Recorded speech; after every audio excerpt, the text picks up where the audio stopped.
So it just needs to be said, there is a huge learning process. If you are trying to build something like this, be prepared to have repeated over and over mistakes. Maybe you're a genius wizard, but I'm average, maybe slightly above average when it comes to the DIY world. And there were a lot of things that I didn't know when it comes to building a deck.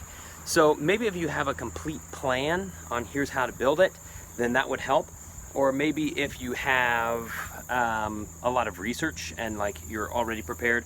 But this deck, this is now the 3rd week working on that. I'm getting ready to button up the railing. I need to put these ballasts on. So there just is a lot of unexpected things. Like what kind of handrail are you going to use? And how much do you want the spacing in the stairs to be?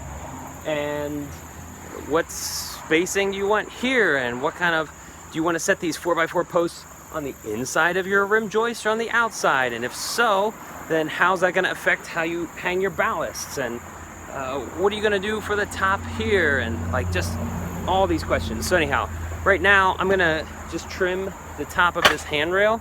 I could have taken measurements and everything, but it's actually going to be easier if I just use this straight line.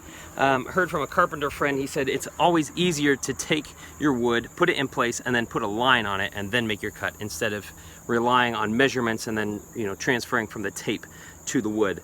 So what I'm about to do is just make a line that goes straight up here, and I actually think that I have enough space to make this cut right here. You can see that little gap of light. So I'm actually going to make this cut in place, set the depth of my blade, and that's going to be the quick and easy way to do that. If you are planning to build your own deck, I just wanted to make a video to say, go get it. First of all, you can do it, but be prepared for a lot of little setbacks. This deck is a 12 by 12. Materials total was right around $2,000. It's a bigger staircase than most. It's attached by a ledger board. Me and Christopher and my dad, this is the 3rd week, so probably like 2 full weeks if you were doing this like full time or something. Anyhow, a lot of work, but great payoff in the end. If you have super helpful tips on how to build a deck, or you just want to share your story on how you did it, comment down below. In the meantime, click subscribe for more updates from Spirit of a Handyman.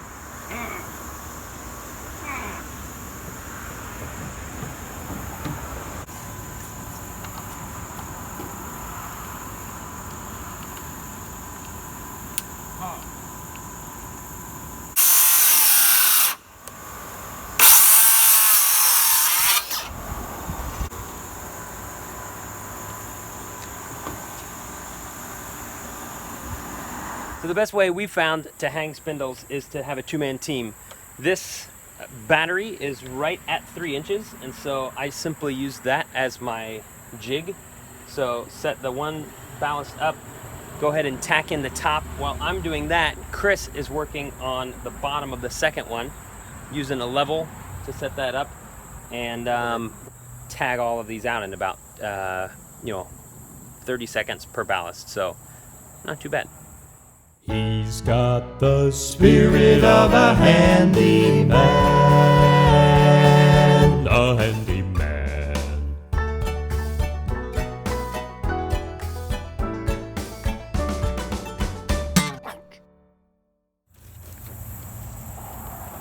Not positive on the best way to do this, but here's what we're doing.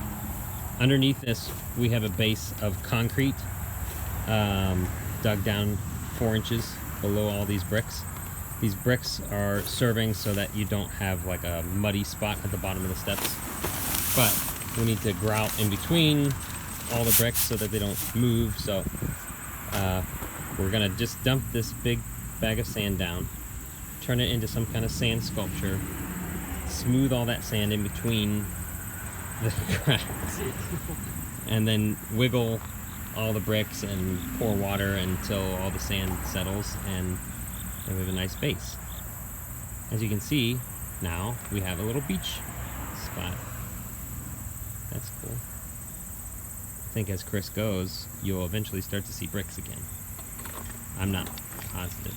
Well, okay, then one method is, of course, just to make a face print. But don't do it when it's a hot day, or else the sand will stick to your sweaty face.